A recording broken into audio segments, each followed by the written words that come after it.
Good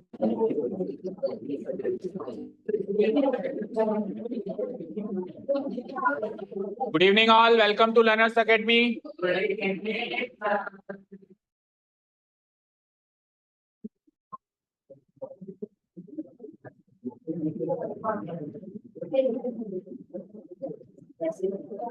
अब कोई बात करते हुए दिखा तो सीधा बाहर जाएगा, and I'm damn serious.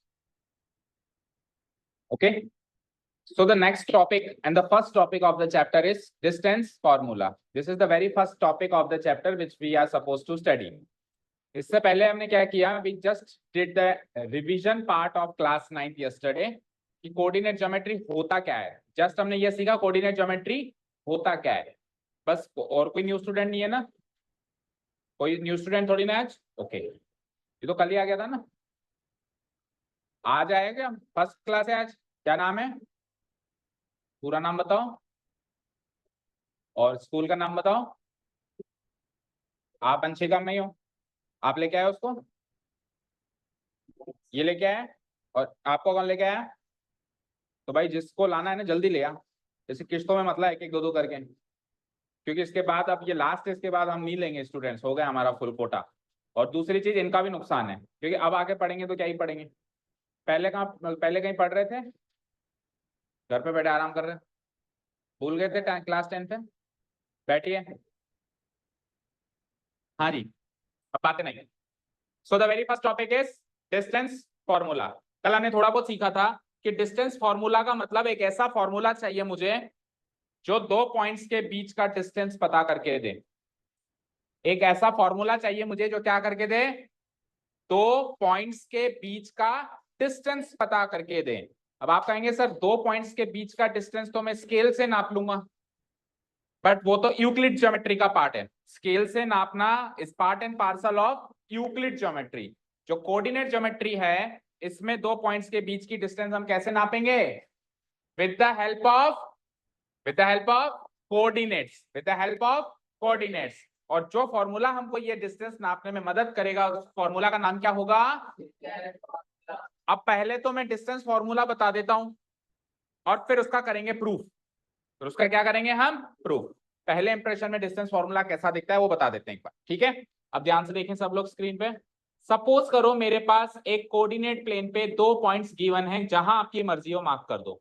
Let's say एक पॉइंट यहां मार्क कर दो, एक इधर मार्क कर दो. सो ये P और ये Q. ओके. अब आपको पता है एक खाली प्लेन पे आपकी मर्जी आए जहां दो पॉइंट्स मार्क कर दो. आपकी मर्जी आए जहां पे उन दोनों पॉइंट से एक स्ट्रेट लाइन सेगमेंट बनाई जा सकती है. समझ गए? हाँ, अगर आप तीन पॉइंट्स मार्क करते हो खाली प्लेन पे तो कोई गारंटी नहीं है कि सीधी लाइन बनेगी. या तो सीधी लाइन भी बन जाएगी या ट्राइंगल बनेगा. फॉर एग्जांपल तीसरा पॉइंट में मार्क कर दूं यहाँ पे, तो इन तीनों पॉइंट्स के कॉम्बिनेशन से क्या बनेगा? ट्राइंगल. क्या बनेगा? और अगर मैं इनके सीध में ही मार्क करूं तो स्ट्रेट लाइन भी बन सकती है. सो तीन पॉइंट्स में गारंटी नहीं है कि स्ट्रेट लाइन बनेगी या नहीं बनेगी. बनेगी तो उनको कहेंगे कोलिनियर पॉइंट्स नहीं है, कोलिनियर. क्या कहेंगे? कोल. अब इस एक्सरसाइज में कॉन्सेप्ट भी आएगा. और अगर इनकेस नहीं बनती है तो कहेंगे ट्राइंगल है.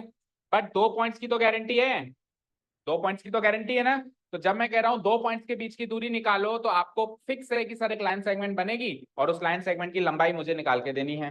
लाइन सेगमेंट की लंबाई निकालो. जैसे सपोज करो इसको मैं कनेक्ट कर दूं पी क्यू को, तो जो पी क्यू लाइन सेगमेंट बनी, आपको पता है ना लाइन सेगमेंट का मीनिंग क्या होता है? क्या होता है लाइन सेगमेंट का मीनिंग? क्या होता है?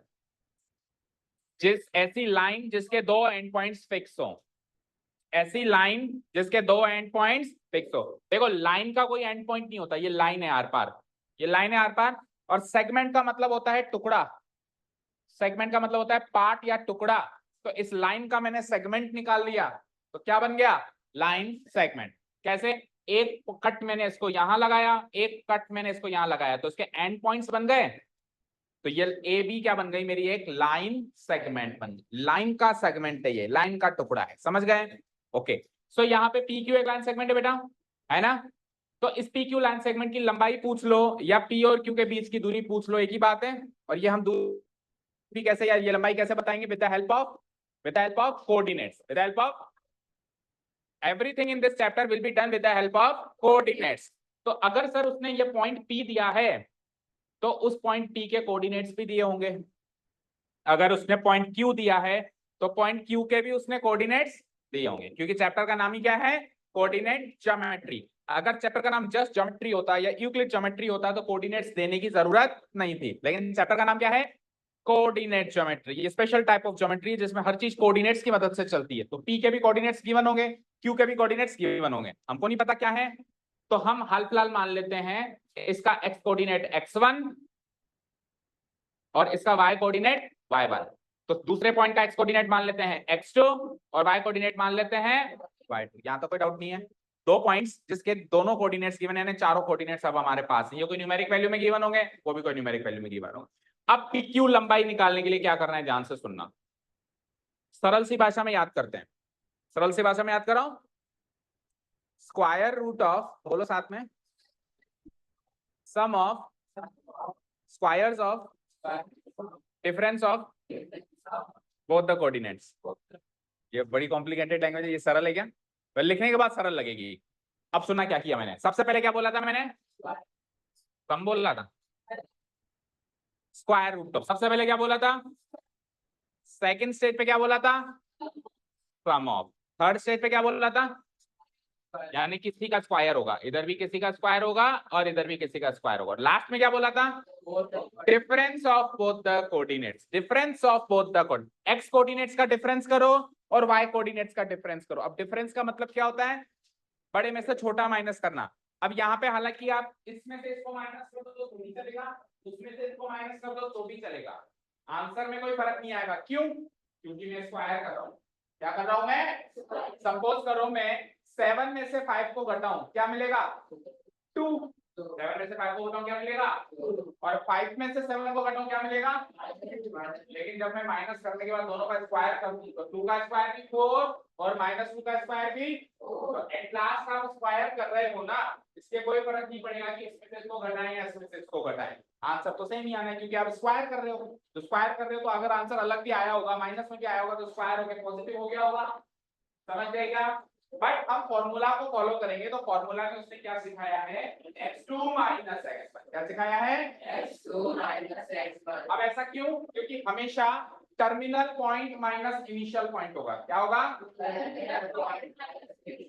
अगर मैं डिस्टेंस PQ की बात कर रहा हूं तो P टर्मिनल पॉइंट है, स्टार्ट होने वाला पॉइंट है, Q नहीं, P इनिशियल पॉइंट है, P is the initial point, starting point, and Q is the terminal point and ending point। तो हमेशा टर्मिनल माइनस इनिशियल करेंगे, टर्मिनल में से इनिशियल माइनस करेंगे।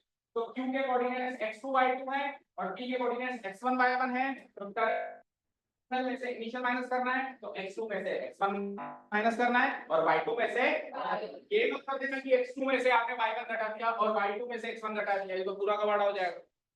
x2 में से x1 ही घटेगा, x कोऑर्डिनेट्स का डिफरेंस चाहिए ना, तो x2 - x1, y कोऑर्डिनेट्स का डिफरेंस चाहिए ना, तो y2 - y1।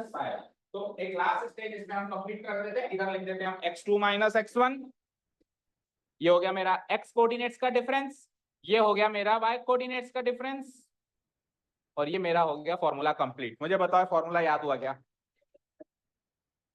याद हुआ, सरल सी भाषा में या डिफिकल्ट भाषा में, सरल सी भाषा में।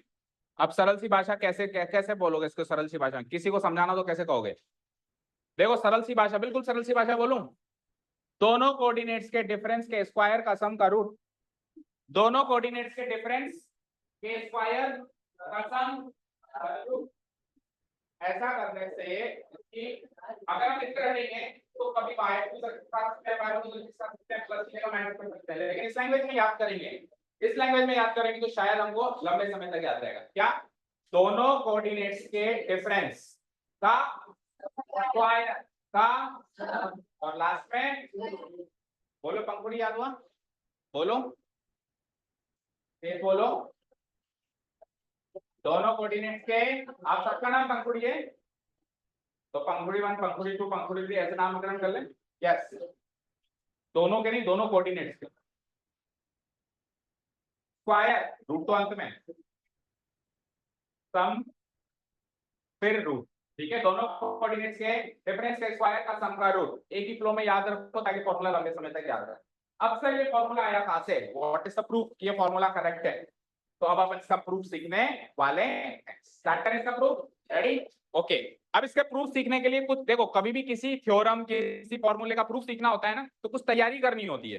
कुछ प्रूफ से पहले कुछ इर्द गिर्द की बातें डिस्कस करनी होती है, फिर प्रूफ की बात करनी होती है। तो कुछ इर्द गिर्द की बातें डिस्कस करते हैं। उसके लिए मैं सबसे पहले एक 2D प्लेन खोल देता हूं, जो कल खोला था हमने। This is a 2D plane.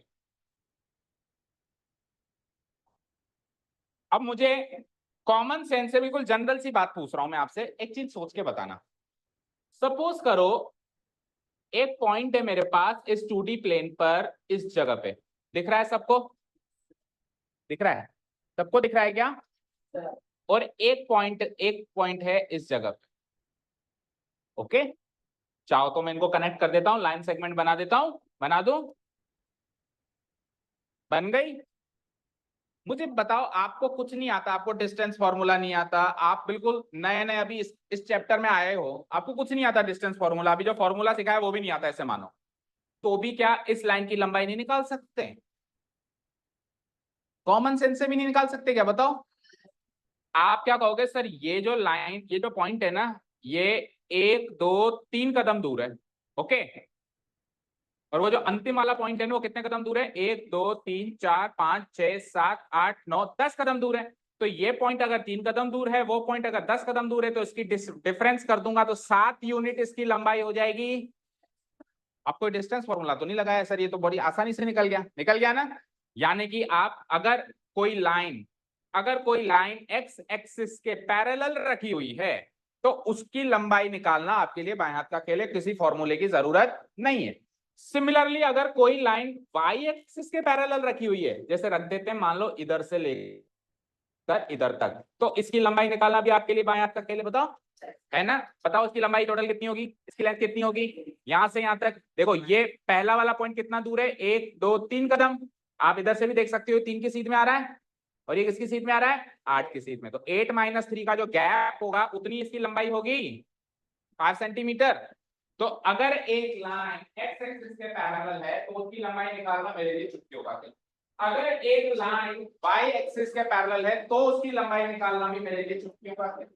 Okay, but the problem is, हमेशा हमको लाइंस जो मिलेंगी एक्स एक्सिस और वाई एक्सिस के पैरेलल थोड़ा ना मिलेंगी। पक्का पकाया माल थोड़ा मिलेगा कि ये लोग पैरेलल रख दियो लंबाई निकाल दो।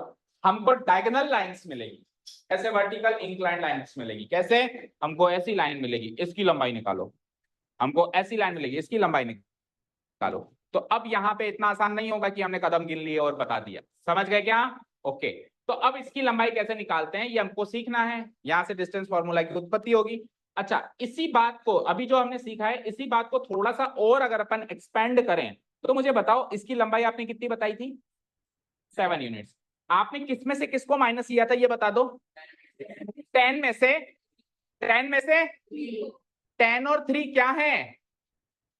इन पॉइंटों के y कोऑर्डिनेट है, नहीं x कोऑर्डिनेट है। इन पॉइंटों के x, भाई इस पॉइंट का x कोऑर्डिनेट 3 है और इस पॉइंट का x कोऑर्डिनेट 10 है। तो यानी x कोऑर्डिनेट का डिफरेंस कर दूं तो ऐसी लाइन की लंबाई मिल जाएगी जो x एक्सिस के पैरेलल है। यानी अगर ऐसी लाइन जो x एक्सिस के पैरेलल है, उसकी लंबाई जानना चाहते हैं, तो उस लाइन के एंड पॉइंट्स के जो x कोऑर्डिनेट्स हैं, बस x कोऑर्डिनेट्स का डिफरेंस कर दो, दैट्स इट। अगर कोई लाइन y एक्सिस के पैरेलल है, उसकी लंबाई जानना चाहते हो, तो उसके जो एंड पॉइंट्स हैं, उनके किसका डिफरेंस करना पड़ेगा? y कोऑर्डिनेट्स का। x एक्सिस के पैरेलल है तो x कोऑर्डिनेट्स का डिफरेंस करना पड़ेगा, y एक्सिस के पैरेलल है तो y कोऑर्डिनेट का। जैसे इसका y कोऑर्डिनेट क्या आ रहा है? 8, इसका y कोऑर्डिनेट क्या आ रहा है? 3, इनका डिफरेंस करते हैं आंसर आ गया 5। डन, ये चीज समझ में आ गई। अब आते हैं मुद्दे पे। सर ऐसी लाइंस नहीं मिलेगी, जैसी मिलेगी वैसी बात करो। ओके फाइन, मुझे एक पॉइंट मिला यहाँ पे, let's say this is the point, और मुझे एक पॉइंट मिला लेट्स से यहाँ पे, दिस इज द पॉइंट। इन दोनों को मैं कनेक्ट कर देता हूं। अब एक बार मैं रफली समझा रहा हूं और फिर फेयर वर्क बता दूंगा क्या करना है। लेट्स से ये है P, लेट्स से ये है Q, इसकी डिस्टेंस चाहिए, डिस्टेंस PQ चाहिए मुझे। क्या चाहिए मुझे? डिस्टेंस। चलो, तो P के कोऑर्डिनेट्स क्या मिलते हैं अपने को जनरली? x1, y1, और Q के कैसे मिलते हैं अपने को? x2, y2। फाइन। अब सर ये लाइन ना तो x एक्सिस के पैरेलल है, ना ही ये लाइन y एक्सिस के पैरेलल है, मैं कैसे इसकी डिस्टेंस निकालूं, कैसे इसकी लेंथ निकालूं। ये y एक्सिस के पैरेलल होती तो मैं y कोऑर्डिनेट का डिफरेंस कर देता, यानी कि y2 माइनस y1 कर देता। ये x एक्सिस के पैरेलल होती तो मैं x कोऑर्डिनेट का डिफरेंस कर देता, यानी कि x2 माइनस x1 कर देता। बट अभी ना तो मैं y2 माइनस y1 करने के स्थिति में हूं, ना ही x2 माइनस x1 करने की स्थिति में, क्योंकि ये लाइन ना तो ऐसे है ना ऐसे है, ये तो ऐसे है। तो मैं क्या करूंगा, इस लाइन को हाइपोटेन्यूस मानते हुए एक राइट एंगल ट्राइंगल क्रिएट करूंगा। कर सकते हैं क्या? इस लाइन को हाइपोटेन्यूस मानते हुए एक राइट एंगल ट्राइंगल बना दिया मैंने, लाइक दिस। हमेशा बन सकता है कि नहीं बन सकता है बताओ? कोई भी लाइन कितनी भी टेढ़ी खींची हुई है उसको हाइपोटेन्यूस मान लें तो एक राइट एंगल ट्राइंगल तो बन ही सकता है। बोलो बन सकता है? ओके। अब अगर ये राइट एंगल ट्राइंगल के अंदर, सपोज करो PQR है इसका नाम, इस राइट एंगल ट्राइंगल के अंदर अगर QR और PR की लेंथ पता है तो पाइथागोरस थ्योरम से PQ की लेंथ पता चल जाएगी। एक राइट एंगल ट्राइंगल में दो साइड्स की लेंथ पता है तो तीसरी साइड की length with the help of Pythagoras theorem पता चल जाएगी। तो यानी कि अब इसको तो भूल जाओ, अब आप इसकी और इसकी लेंथ पता करो। ध्यान से देखो, ये x एक्सिस और y एक्सिस के पैरेलल लाइन, यस और नो? ये लाइन x एक्सिस और y एक्सिस के पैरेलल लाइन है जो अभी हम आसानी से निकाल पा रहे थे जिनकी लंबाई। वैसी तो लाइन से x एक्सिस के पैरेलल y एक्सिस के पैरेलल की लंबाई आसानी से निकाल पाते हो ना? निकल जाएगी ना इसकी लंबाई, फिर पाइथागोरस थ्योरम लगा के PQ की लाइन करते हैं। समझ आया? अब इसकी लंबाई कैसे निकालें? तो देखो भाई, ये x एक्सिस के पैरेलल है, सुनो फिर से, ये x एक्सिस के पैरेलल है तो इसकी लंबाई x कोऑर्डिनेट्स का डिफरेंस होगा। ये y एक्सिस के पैरेलल है तो इसकी लंबाई y कोऑर्डिनेट्स का डिफरेंस होगा। तो इसके r पॉइंट के कोऑर्डिनेट्स आपको पता करने पड़ेंगे। x और y के, इसके तो x और y कोऑर्डिनेट्स पता है, उसके भी x और y कोऑर्डिनेट्स पता है, लेकिन r के x और y कोऑर्डिनेट्स पता नहीं है ना। तो देखो इधर, ये P जितना ऊंचा है R उतना ही ऊंचा है क्या? यानी x एक्सिस से जो P की दूरी है सेम टू सेम दूरी x एक्सिस की R से है क्या? और x एक्सिस से दूरी को क्या कहते हैं? y coordinate. सिखाएगा x एक्सिस से दूरी को क्या कहते हैं? और इन दोनों पॉइंट की x एक्सिस से दूरी समान है तो इसका y कोऑर्डिनेट अगर y1 है तो उसका भी तो y कोऑर्डिनेट y1 होगा। y कोऑर्डिनेट होता क्या है? x एक्सिस से दूरी, और दोनों की समान है। यस और नो? तो इसका y कोऑर्डिनेट पता चल गया y1। मार्क कर देता हूं जो पता चला। भैया तेरा y कोऑर्डिनेट y1 है, चुप करके बैठ जा वहीं, ज्यादा नाटक नहीं करेगा। ठीक है, अब तेरे x कोऑर्डिनेट को पता करते हैं। तेरे x कोऑर्डिनेट को पता करें, क्या बताओ? पॉइंट Q और पॉइंट R को देखो, दोनों के दोनों पॉइंट y एक्सिस से बराबर डिस्टेंस पे हैं, और y एक्सिस से जो डिस्टेंस होता है उसको क्या कहते हैं? x coordinate. दैट मींस इसका और इसका x कोऑर्डिनेट इक्वल होगा क्योंकि दोनों इक्वल डिस्टेंस पे हैं। तो इसका x कोऑर्डिनेट क्या है? तो तेरा भी x2 होगा। चुप करके बैठ जा। ये सोच रहा था मुझे नए कोऑर्डिनेट्स मिलेंगे, x कोऑर्डिनेट y कोऑर्डिनेट मुझे नए मिलेंगे, y कोऑर्डिनेट इधर से ले लिया, x कोऑर्डिनेट इधर से ले लिया, कुछ भी नया नहीं मिला इसको। तो उसका x कोऑर्डिनेट क्या था? x2। तो तेरा भी x कोऑर्डिनेट क्या होगा? अब तीनों पॉइंट्स के कोऑर्डिनेट्स हैं हमारे पास। चलो, डिस्टेंस PR निकालने के लिए मैंने क्या कहा, क्योंकि PR जो है x एक्सिस के पैरेलल है तो इसकी दूरी x कोऑर्डिनेट्स का डिफरेंस होगा। x कोऑर्डिनेट्स का डिफरेंस कैसे करूंगा मैं? x2 माइनस उसका x कोऑर्डिनेट, इसका x कोऑर्डिनेट, इसका डिफरेंस, डिफरेंस मतलब x2 माइनस x1। तो इसकी लंबाई x2 माइनस x1 हो गई, बताओ। ओके, QR की लंबाई बताएंगे तो QR क्योंकि y एक्सिस के पैरेलल है तो इसकी लंबाई क्या होगी? y कोऑर्डिनेट्स का डिफरेंस। तो y कोऑर्डिनेट्स का डिफरेंस बोलो y2 माइनस y1। अब आप उस फिगर को भूल जाओ, आप तो बस ये देखो PR गिवन हो गया, QR गिवन होगा तो just use Pythagoras theorem. Pythagoras theorem क्या कहती है कि हाइपोटेन्यूज का स्क्वायर बराबर sum of the squares of the other two sides. ऐसे ही कहता है पाइथागोरस थ्योरम, सबको आती है ना? हाइपोटेन्यूज का स्क्वायर बराबर बाकी दो साइड्स के स्क्वायर का सम। तो PR की वैल्यू है आपके पास, लिखो ऊपर से क्या है? x2 माइनस x1, और उसका भी क्या करना है? Whole square. QR की वैल्यू भी है, देख चेक करो आपके पास क्या है? y2 माइनस y, उसका भी क्या करना है? और ये किसकी वैल्यू है? PQ के स्क्वायर की वैल्यू है। सर मुझे तो PQ चाहिए, तो स्क्वायर हटा तो रूट बन गया formula. This is the formula PQ, distance PQ निकालने का फॉर्मूला यही है क्या जो अभी अपन ने याद किया था? x2 माइनस x1 का whole square plus y2 minus y1 का होल स्क्वायर का होल। क्योंकि ये 2D है तो हमने x2 माइनस x1 का होल स्क्वायर किया, y2 माइनस y1 का होल स्क्वायर। कल को 3D आएगा तो z2 माइनस z1 का भी होल स्क्वायर कर देंगे, बस दिस मच ऐड होगा, बाकी सब सेम रहेगा। ओके, 3D में तीसरा कोऑर्डिनेट में मिलेगा ना, तो z2 minus x2 minus x1, y2 minus y1, और तीसरा कोऑर्डिनेट क्या मिलेगा, z। चिंता मत करो, इस साल नहीं मिलेगा, और 3D अगले साल ही मिलेगा। ठीक है, अभी के लिए तो 2 डायमेंशन में काम करना है, x2 माइनस x1 का whole square, y2 minus y1 का स्क्वायर, डिफरेंस का स्क्वायर का सम का, that's it. So topic introduce हो चुका है, इसके एप्लीकेशंस देखने तो पहले इतना नोट डाउन कर लेते हैं हम लोग। Start writing. Let p x1 y1 q x2 y2 be any 2 points on a 2D plane। बातें करने के लिए नहीं कहा मैंने, नोट डाउन करने के लिए कहा है। पेन आपका अगर बात करता हो तो मेरी बात कराओ उससे। देन डिस्टेंस PQ, हाँ ये इंपॉर्टेंट चीज है। मैं डिस्टेंस PQ कहूं या मैं डिस्टेंस QP कहूं, बात तो एक ही है। P से Q की दूरी और Q से P की दूरी क्या अलग अलग होगी क्या? बोलो, आप यहां से स्कूल गए तो आपने जितने डिस्टेंस तय करी, स्कूल से वापस आए उतनी डिस्टेंस तय होगी ना, अगर सेम रूट फॉलो किया है तो। अब ऐसे थोड़ी ना कि सर हम तो वहां पे चले गए थे कान्हा पे कर सकते हैं इसलिए डिस्टेंस ज्यादा हो गई हमारी, तो रूट चेंज कर लिया ना आपने। बाकी अगर हमने वही रूट फॉलो किया तो डिस्टेंस सेम होगी, P से लेके Q से लेके P। सो डिस्टेंस PQ भी कह सकते हैं, डिस्टेंस QP भी कह सकते हैं। फॉर्मूला क्या है, distance PQ equal to x2 minus x1 का whole square, y2 minus y1 का होल स्क्वायर का सम का रूट।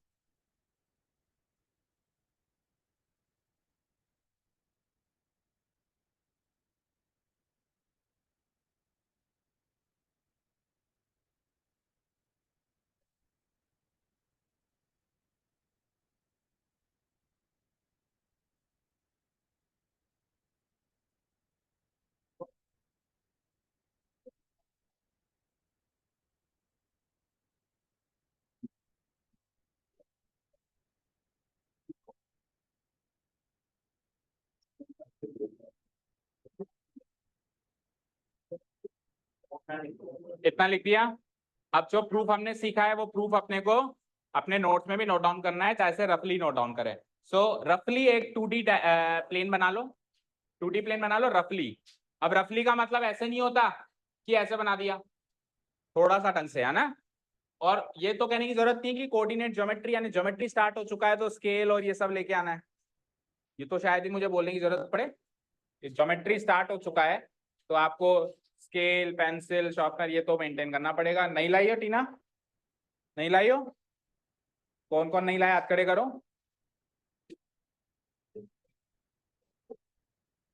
टीना उठो, बाहर निकलो, देखो वहां पे रखा हुआ है क्या कुछ मटेरियल,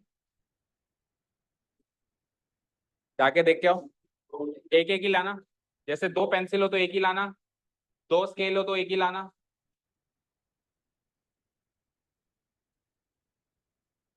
चलो, और कौन नहीं लाया था? रिया आप लाए हो? और कौन नहीं लाया था? हाथ खड़े करो, आ जाओ, बाहर आके देखो। अच्छा ये मंदिर का प्रसाद है, वापस यहीं छोड़ के जाना है यूज करके, है ना? क्या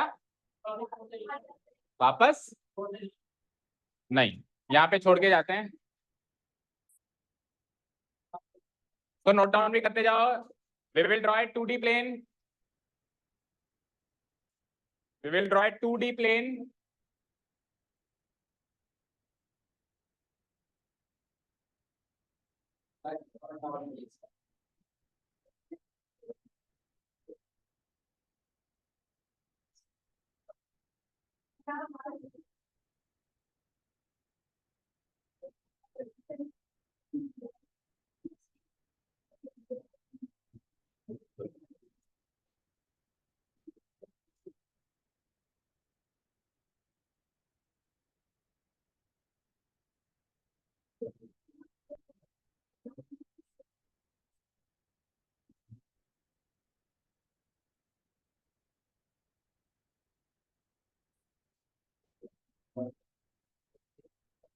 ओके, तो हो गया ये ड्रॉ।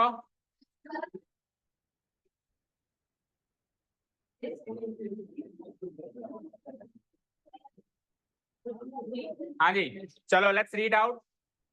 P और Q के बीच की दूरी तो मुझे चाहिए, P और Q के बीच की दूरी तो मुझे चाहिए ही चाहिए। मुझे डिस्टेंस PQ फाइंड करनी है जैसे भी करके बताई थी। सो हमने क्या करा, पी क्यू को हाइपोटेन्यूस मानते हुए एक राइट एंगल ट्राइंगल रिक्रिएट किया। तो राइट एंगल ट्राइंगल क्या बन गया, पी क्यू आर, जिसमें से P के कोऑर्डिनेट्स गिवन थे, Q के कोऑर्डिनेट्स गिवन थे, R के कोऑर्डिनेट्स हमने उधार मांग के काम चला लिए। X कोऑर्डिनेट उससे उधार मांग लिया, Y कोऑर्डिनेट इससे उधार मांग लिया, तो R के कोऑर्डिनेट्स भी कंप्लीट हो गए। अब जस्ट क्या करना है, ट्राइंगल PQR को एनालाइज करना है। ट्राइंगल PQR में एंगल PRQ 90 डिग्री है क्या, ट्राइंगल PQR में एंगल PRQ 90 डिग्री है क्या, चेक इट आउट।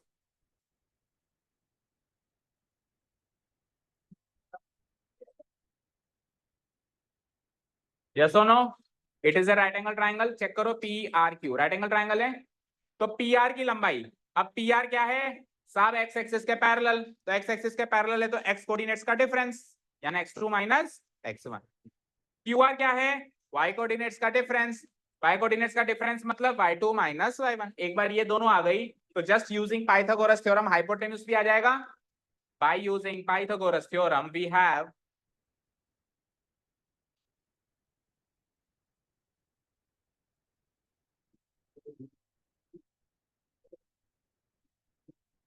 संयम, मयंक, कृतिका, शीतल, अवधि, नीलेश, मयंक, रजवानिया, समझ गए होंगे, परीक्षित समझ गए होंगे, नहीं समझे अभी भी, आपके ड्यू फीस डिपॉजिट कराएं। हाँ ठीक लाए हो तो दे देना, मुझे थोड़ा ना पता आपकी जेब में पड़े, मैं तो मेरी सिर्फ पोजीशन बता रहा हूँ ना, जितना मेरे को ध्यान आ रहा है। दे दी, ओके फाइन, दे दी तो ठीक है। अब आज दी होगी, कल तक तो यही सिचुएशन थी। ओके, एंड आप भी बेटा, आपका नाम क्या है, लक्षिता। लक्षिता आपको फीस जमा करानी है, हो गए अब आपको भी दिन।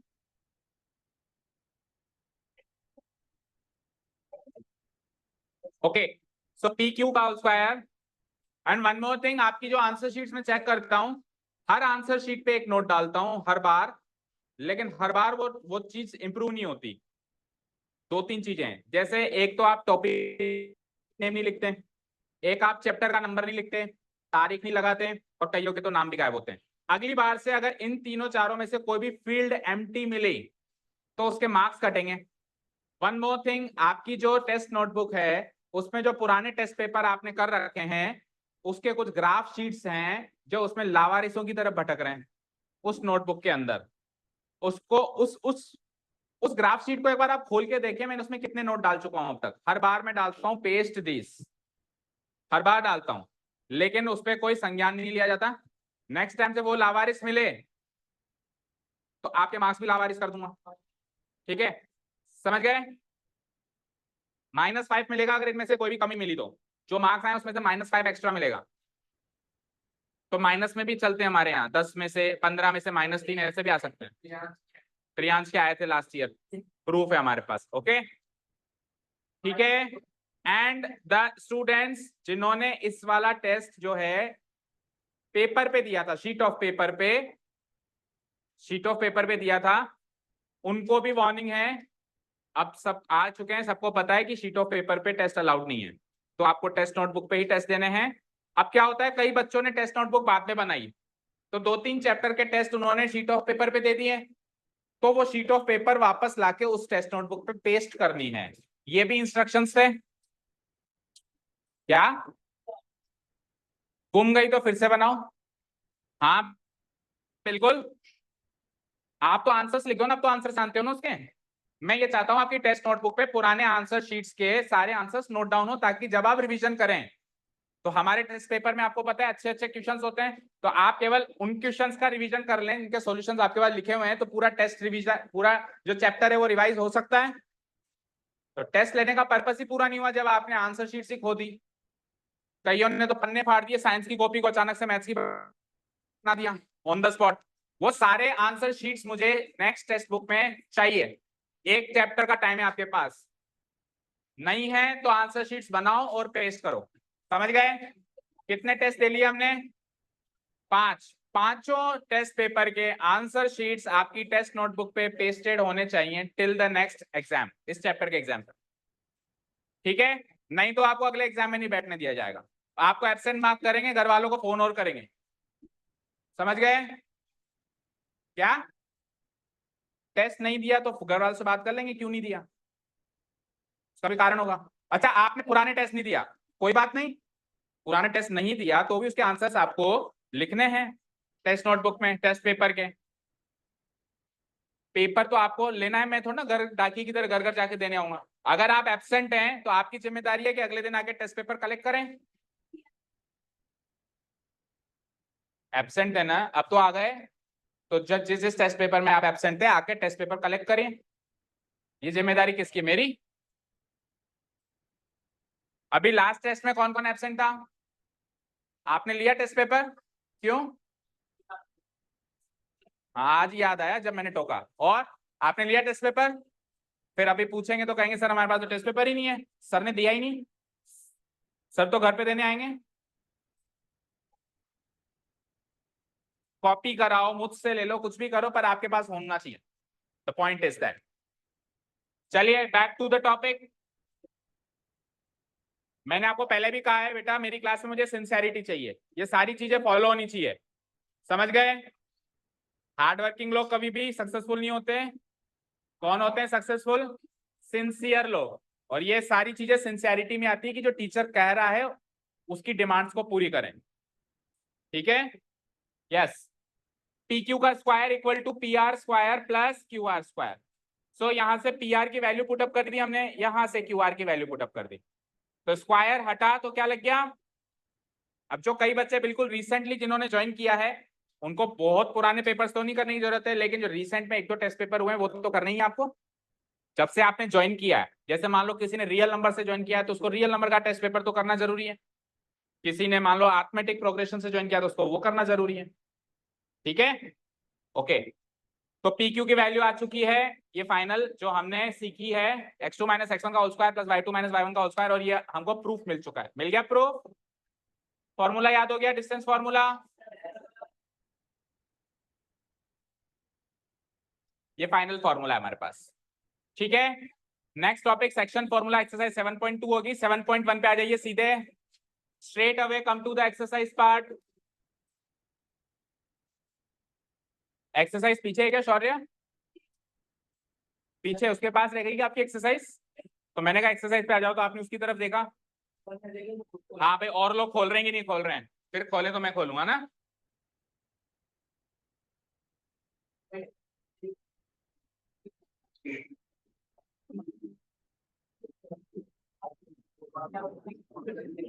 अभी पूरे 15 मिनट बाकी हैं, समझ गए? 15 मिनट में आपको एग्जाम में 15 क्वेश्चंस करना है, एमसीक्यूज। फिर यस 7.1 एक्सरसाइज 7.1 जिसका हमने इंट्रोडक्शन किया। हाँ निकल, कहाँ जा रहा है? कहाँ, वो तो जाना तो है, कहाँ जाना है? शादी में? तो कल लेके आएगा सबके लिए मिठाई, तभी अलाउड है जाना। घर पे नहीं, इधर सबके लिए है। हमारा हमारा घर यही है, हमारा कोई अलग से घर नहीं है। तेरे घर पे आए हम सब, इनवाइट कर रहा है। मैं दे देता हूँ सबको एड्रेस, फॉर्म पे लिखा हुआ है, तेरे घर पहुंच जाएंगे सब। इससे अच्छा यही लिया ना। ठीक है, चलो निकलो। हाँ जी देखो, एक्सरसाइज नंबर 7.1, बातें नहीं। अब सुनिए, डिस्टेंस फॉर्मूला तो हम समझ गए। अब डिस्टेंस फॉर्मूला के कुछ क्वेश्चंस तो होंगे डायरेक्ट और कुछ क्वेश्चंस होंगे इनडायरेक्ट। डायरेक्ट क्वेश्चन कैसे बनेगा? ये रहा साहब पी, ये रहा साहब क्यू, डिस्टेंस फॉर्मूला लगाओ और पी क्यू की डिस्टेंस बताओ। ये तो हो गया डायरेक्ट क्वेश्चन, सीधा सीधा क्वेश्चन, जिसके लिए डिस्टेंस फॉर्मूला बनना है। किसके लिए बना है? वो डिस्टेंस निकालने के लिए बना है। सो डिस्टेंस अगर पूछ रहा है दैट मींस डिस्टेंस फॉर्मूला का डायरेक्ट यूसेज हो रहा है, वहां पे डायरेक्ट यूसेज हो रहा है। समझ गए ना? हर एक चीज के एक डायरेक्ट यूज होता है और एक इनडायरेक्ट यूज होता है कि नहीं होता है? होता है ना? जैसे बैट, क्रिकेट बैट का डायरेक्ट यूज है क्रिकेट खेलना, और इनडायरेक्ट यूज है मार्क्स कमाने पे सोटे लगना। ये इनडायरेक्ट यूज भी तो है। मम्मी का बेलन, डायरेक्ट यूज क्या है मम्मी के बेलन का? रोटी बनाना। और इनडायरेक्ट यूज क्या है? या घर का वाइपर, बहुत सारे ऐसे चीजें हैं। ठीक है? सफाई करना, डायरेक्ट डायरेक्ट यूज है सफाई करना, इनडायरेक्ट यूज सफाया करना।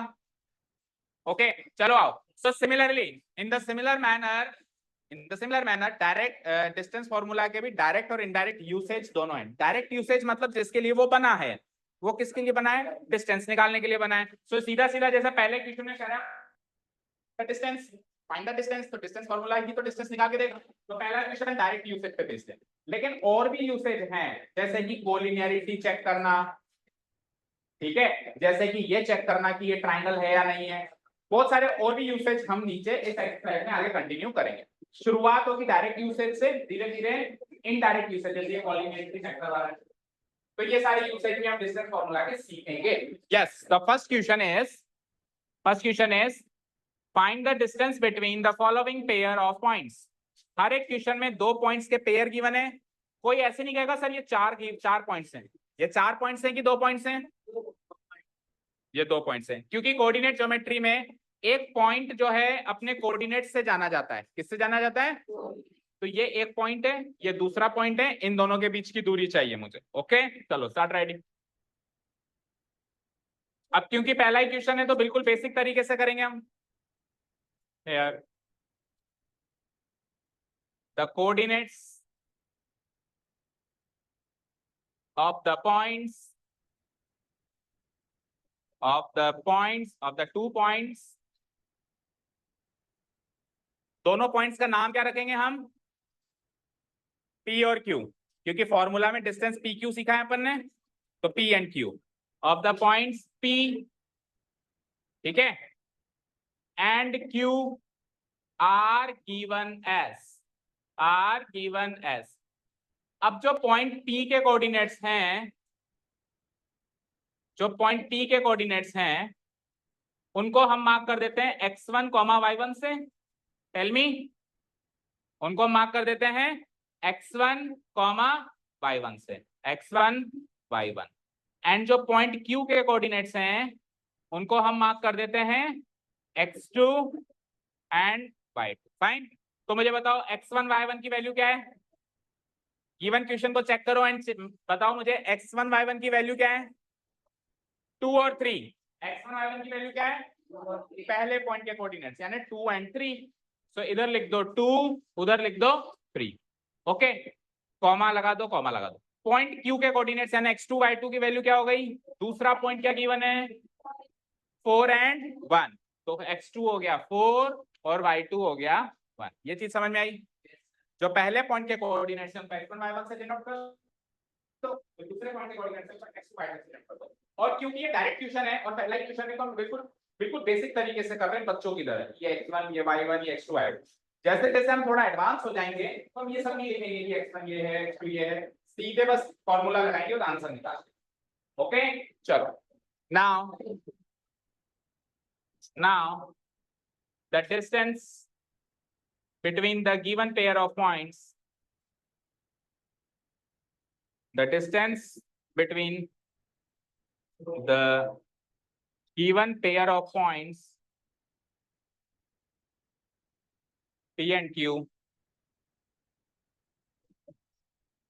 is given by using distance formula as follows. Using distance formula as follows.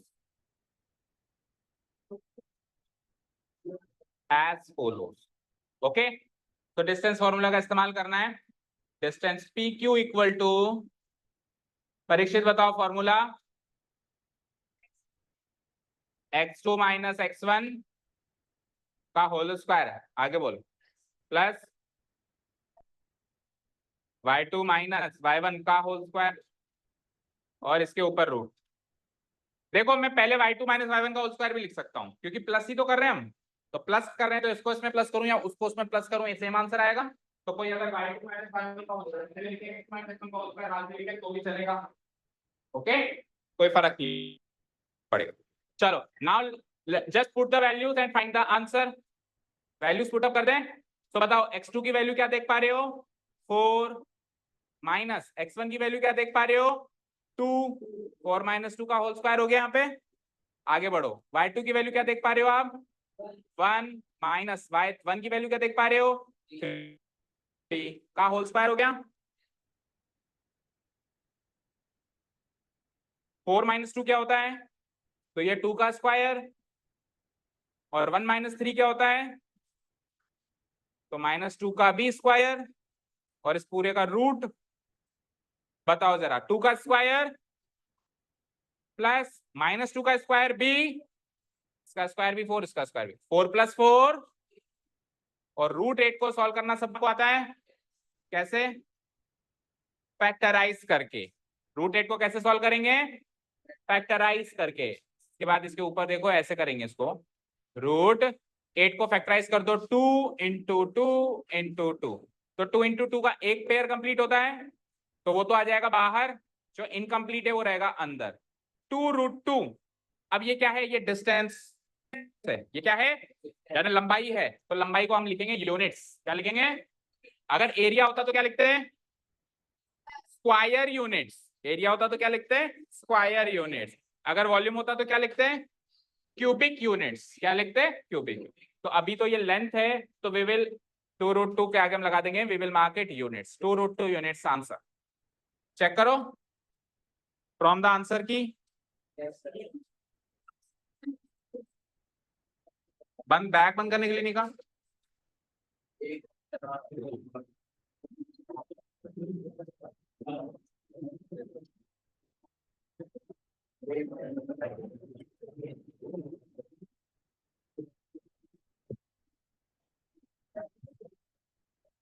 Okay, second वाला पार्ट मार्क करो होमवर्क, और चलो तीसरे वाले पार्ट पे। a, b, और दूसरा पॉइंट क्या है? -a, -b। तो इसी में चेंजेस कर रहा हूं मैं, पॉइंट p हो जाएगा ab, a और b, a और b। पॉइंट q क्या हो जाएगा बोलो? -a और -b, -a और -b। बाकी सारी लैंग्वेज कॉपी पेस्ट लिखो बेटा। लिख लिया? लिख लिया? दोबारा में भी लिख लिया? ये दोबारा में लिख लिया? दोबारा में भी? तो फिर दोबारा में भी लिखना है ना। ऐसा थोड़ा ना कि एक क्वेश्चन के लिए स्टेप्स लिखने, दूसरे के लिए नहीं लिखना है। हर क्वेश्चन को विद प्रॉपर स्टेप्स करना है। अभी अपन क्वेश्चन नंबर 3 कर रहे हैं ना, तो थर्ड क्वेश्चन में भी ये स्टेप्स फिर से लिखने हैं। ठीक है? लिखे हुए स्टेप्स भी हमको यहीं से कॉपी पेस्ट करने हैं। उसमें ये भी भरोसा नहीं है कि शायद हमने पीछे गलत लिखे हैं, वहीं से देख लें।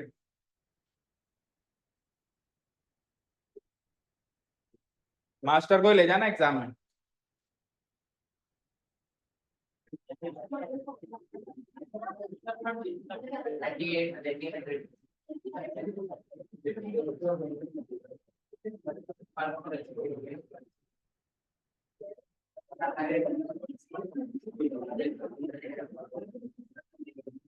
तो यहां तक हो गया कॉपी पेस्ट।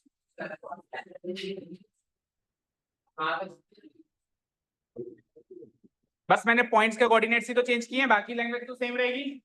x1 y1 के कोऑर्डिनेट चेंज कर दिए हैं, पॉइंट q के कोऑर्डिनेट चेंज कर दिए, x2 y, बाकी लैंग्वेज सेम रहेगी। अब पुट कर दूं यहां पे वैल्यू, बोलो x2 - x1 करना है, मतलब -a - x करना है, y2 - y1 करना है, मतलब -b - c करना है। x2 - x1, x2 क्या है? -a, माइनस x1 क्या है? a, तो -a का होल स्क्वायर हो जाएगा। ओके, तो x2 - x1 की जगह लिख रहा हूं मैं नीचे -a का होल स्क्वायर, -a का होल स्क्वायर, बीच में प्लस साइन आ ही जाएगा, और y2 - y1 में क्या लिखूंगा? -b का होल स्क्वायर। फाइन। बताओ -a मिलके क्या बनेगा? -2a, -a माइनस एक, पहला वाला a भी माइनस में, दूसरा वाला a भी माइनस में, कुल मिला के कितने a माइनस में? 2a माइनस में हो गया ना, तो -2a का होल स्क्वायर हो जाएगा। अच्छा जी, -b मिलके क्या बनेगा? -2b का होल स्क्वायर हो जाएगा यहाँ। डन। चलो अब होल स्क्वायर करो। सो -2a का होल स्क्वायर बताओ। अच्छा, नेगेटिव का स्क्वायर नेगेटिव भी होता है क्या? नेगेटिव का स्क्वायर पॉजिटिव होता है, तो -2 का स्क्वायर 4, और a का स्क्वायर a², तो ये क्या हो जाएगा? 4a²। ठीक है, और -2b का होल स्क्वायर बोलो। बीच में प्लस साइन है तो आप भी लगा दे plus sign, copy paste, plus और माइनस 2b का square is 4b square.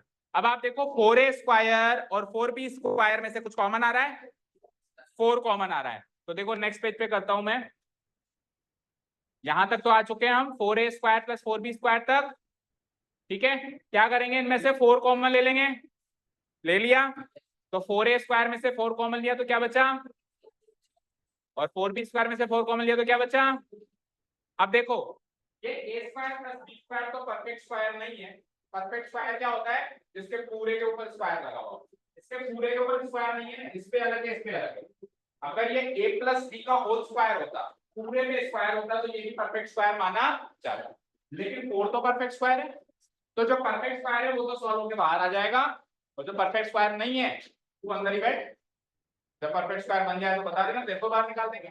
Okay, जो परफेक्ट स्क्वायर हो, परफेक्ट स्क्वायर का मतलब क्या होता है, जो भी लिखा हुआ है उसका होल स्क्वायर लिखा हुआ मतलब है। तो इधर a प्लस b का होल स्क्वायर नहीं लिखा हुआ, इधर क्या लिखा हुआ है, a का अलग b का अलग, तो ये परफेक्ट स्क्वायर होने की निशानी नहीं। तो a square plus b square अंदर बैठेगा, 4 का रूट बाहर आ जाएगा। 4 का रूट क्या होता है 2, तो 2 को बाहर निकालो और answer is 2 root a square plus b square अंदर बैठेगा, 2 root a square plus b square units. Answer check करो, आंसर रुको,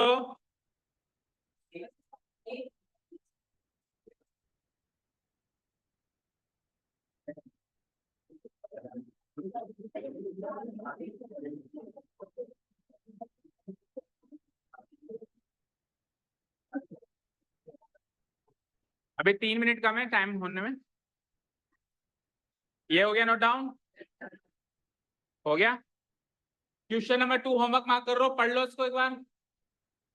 2 पॉइंट्स हैं, इन दोनों के बीच की दूरी निकालनी है, निकाल सकते हो। 2 पॉइंट्स भी इतने सरल है, देखो कितने सरल हैं। एक पॉइंट है 0,0, दूसरा पॉइंट है 36,15, और आगे जो क्वेश्चन है वो एनालिटिकल क्वेश्चन है, ऐसे क्वेश्चन एग्जाम में नहीं आएंगे। Can you now find the distance between the two towns A and B discussed in section 7.2?